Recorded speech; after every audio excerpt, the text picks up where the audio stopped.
Ce qui caractérise l'école française, c'est que ce n'est pas simplement un lieu où chaque élève doit apprendre. C'est un lieu où tous les élèves scolarisés doivent apprendre ensemble.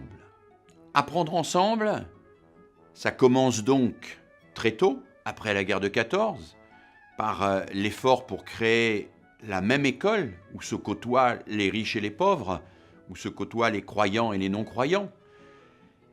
Et puis ça continue tout au long de notre histoire jusqu'à aujourd'hui, par l'effort d'intégrer dans l'école de plus en plus la diversité, l'hétérogénéité, et évidemment l'hétérogénéité des sexes.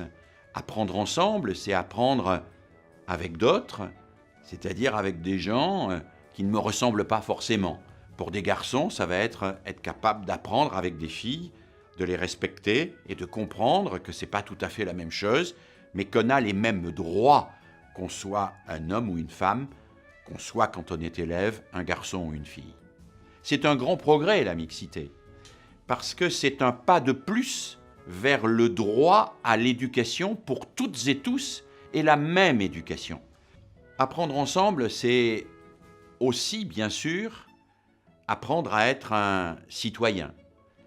L'apprentissage de la citoyenneté s'effectue tout au long de la scolarité.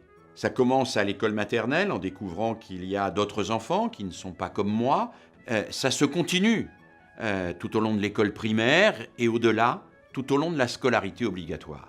En découvrant qu'on existe pas seulement sur notre lieu, mais dans un quartier, dans une ville, dans une région, dans un État qui a des lois qui sont là pour me protéger, des lois qui sont les mêmes pour tous.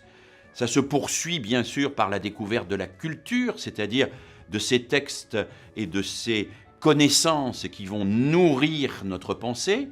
Et puis ça se prolonge par l'accès à l'esprit critique, c'est-à-dire à la capacité à se faire une opinion sur tous les grands sujets de la société sur lesquels on va pouvoir s'exprimer ensuite en tant que citoyen une fois que l'on aura accédé à la majorité.